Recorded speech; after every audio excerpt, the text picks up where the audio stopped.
In today's video, I'm going to go over 10 Lightroom editing tips that will help your workflow, especially if you're a beginner. So let's start with tip number 1, the virtual copy. Now, once you're in Lightroom, on the Develop tab, select your photo, right-click, and create virtual copy. Now, as you can see, you have 2 identical copies, which you can edit independently, test presets, create more virtual copies if you need to, and export them as you normally would. If you have ever taken more than 10 photos, let's say 100 or 200, and you found that only 5 or 10 out of those photos are the best of the best, how do you isolate them for later edit or later export? Well, I got you covered on that with tip number 2, the rating system, composed of flags, colors, and stars. The most common one is the star system, which can be found if you right-click on a photo and set rating. The second most common one is set color label. And the fastest way to use both of them is using your keypad or the numbers on your keyboard and go from 1, 2, 3, 4, 5 for the star system and 6, 7, 8, or 9 for the color system. Obviously, you can combine them both. As you can see here, I have 5 stars and the color blue. And for this example, let's set this second photo also to 5 stars. Go to the filter menu, select rated, and as you can see, I have only the 2 5-star rated photos here. And if only just one of these 2 is the best of the best, I can select the one with the color, go to the color swatches, and select the blue label. And as you can see, only one remains, which I consider to be the best of the best in this case. And after this, you can just start editing, or if you have already edited, export the photo as you normally would. Have you ever taken a photo that in camera looked good, but when you arrived home and saw it on your computer screen, the exposure was different, and then you're asking yourself, how am I going to fix this? Well, I got you covered with tip number 3, which is filters. Now, when it comes to filters, the 3 most common ones are the adjustment brush, the radial filter, and the graduated filter. With the adjustment brush, you can just spot on edit. For example, just highlighting one character or 2 in the scene, or change the temperature, tint, and even the hue.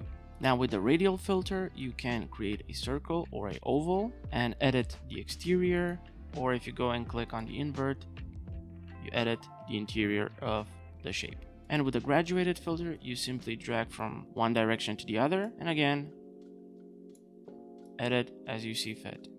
Now, to give you a good example on how to use filters, we're gonna drag one from the left side, increase the exposure and shadows. Same from the right side, the settings remain applied.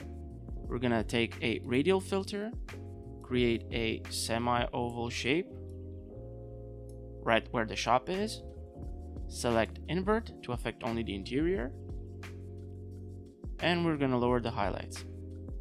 And as you can see, I've brightened the image and recovered my highlights. Now I can take the brush and just paint over the lights and a few people and cool off the image if I need to. And if I want, I can make it any color I desire. That's the power of the filters. Also, if you want to learn how to use one of the most powerful options of the filters, click this video up here. Now on to the next tip. Now for tip number 4, we're going to talk about camera profiles and why they're beneficial to your editing. When it comes to camera profiles, you can find them above the white balance sliders where it says Profile Adobe Color, and click the 4 square icon. And there they are. Now you have the standard Adobe RAW camera profiles and camera matching. The ones in the camera matching are the ones that are in your camera. In my case, I know I shot this photo in the natural profile, so I'm gonna double click. It's gonna be selected, and then I can start edit. Now keep in mind, when you're working with camera profiles and you want to export the preset you just created, choose Adobe Color. As you previously saw, if I select also another photo, the default is Adobe Color. So if I use a camera profile that it's specifically for my camera and I create a preset and send it to you, who might use a different camera, you'll have a mismatch of color profiles and dynamic range. So always keep Adobe Color if you want to export a preset and send it to somebody else. Did you know there's a difference between the black and white profiles or modes when you edit in Lightroom? If not, then in tip number 5, we're gonna talk about the difference between the black and white profiles or modes. Now, when it comes to editing black and white photos, you have two options. The treatment, which is above the camera profile, and now it's set to color, and I can set it to black and white. If I go with this method, it automatically applies the Adobe monochrome camera profile. And I also get to keep the luminance sliders from the HSL tab, which in my case, this photo had a lot of yellow and oranges and some reds apparently, and I can affect it even further, even if I am in a black and white camera profile. Now, if I do not choose the black and white treatment and I go with a camera profile that has already the black and white baked in, I lose the luminance sliders. So keep in mind, if you want to edit your photo, even if it's black and white, which type of black and white you're going to choose. If you're going to shoot black and white in camera just to see how you would expose your photo and then later choose the black and white treatment, it's perfectly fine. But keep in mind that if you go with the camera profile, you're going to lose your ability to edit further in software. As you might know, the tone curve tool is one of the most powerful editing tools you can find in an editing software. But did you know you can color with it? If not, then tip number 6 is how we can color grade with the tone curve tool. Now this tip is super simple. Keep in mind that you have the option to use the curve tools to change the highlights, shadows, blacks, and whites, but you can also use it to color grade your photos to some extent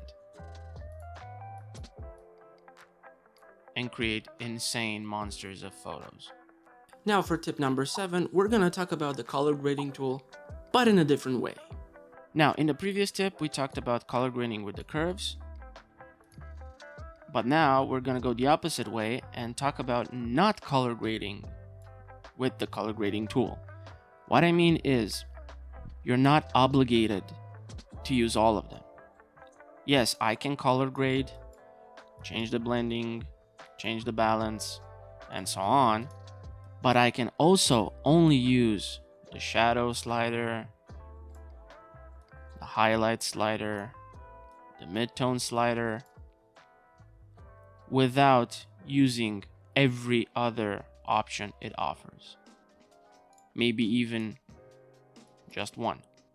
So basically, don't stress and don't think that you need to use everything the tool has to offer. Use only what you need for the specific photo. Now, when it comes to editing, everybody has their own workflow. But if you're a beginner, keep in mind tip number 8, which is revisiting your settings, your sliders, basically revisiting your edit before you export your photo. When it comes to editing, fine-tuning is the most important thing, fine-tuning your edit.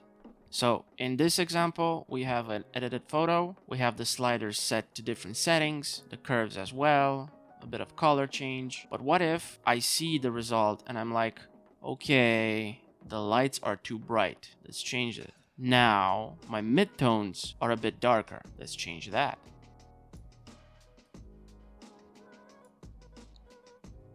Maybe I should raise the shadows more. No, maybe I should lower them. And change how strong the contrast becomes.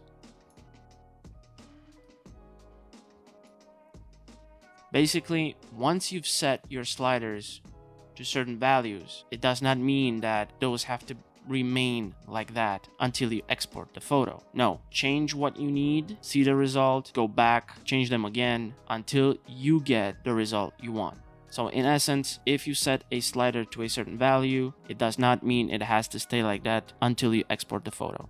Now for tip number 9, we're going to talk about one of the most beloved subjects in the photography community, and that is presets and how to work with them. When it comes to presets, especially the ones that you did not create for your photos or for your camera, it's a common mistake to just slap on a preset and call it a day. In this example, yes, the preset does what I want. It gives me a silhouette look on the people, a faded black and shadows, and it keeps my highlights and white points intact, or at least to the point where I can see inside the shop. But what if I just apply another preset, which gives me again the silhouette look on some of the characters in the photo, even though I do not have that faded black and shadows. But now the entire shop is blown out. All the lights, all the highlights, all the white points are blown out. And I don't like the look. So what do? I call the preset as a broken preset or it's not good? No, I simply go in and tweak it until I get the result I want. So don't forget, even if you buy presets from somebody or download them for free or somebody gives you a preset, don't forget that you can always tweak it. Unless it gives you the result that you really want. In that case, just apply the preset and export the photo and you are done. Now, the last one on the list, tip number 10, is more of a advice than a workflow or editing or production tip. It revolves around experimenting. Trial and error and trying new things, trying different things than you're used to, helps you in the long run to gain more experience than you think. If you took a photo that is black and white or color, try vice versa. If you have cold tones in your photo, try edit it towards warm tones. If you took a photo with a telephoto lens, try it with a wide angle lens. Try different cameras, try shooting with your phone, trying shooting with different people in different conditions, like different weather conditions, different lighting conditions. Always experiment and don't be afraid to experiment. Don't be afraid to try new things. Be afraid of trying dangerous things. That's not good. You might learn something from them, but be safe out there. So keep in mind, especially if you're a beginner, always experiment and don't be afraid of experiment. And who knows, maybe even if you're a professional photographer and you got stuck in your niche for too long, try something new. Maybe these tips helped you in some way, or maybe not. Now, if you have more tips than I presented, drop them in the comments below and let's share this knowledge because sharing is caring. And if you want to learn more about editing and photography or videography, hit the subscribe button and I'll see you in the next video. My name is Alex and that was it for me today. Take care.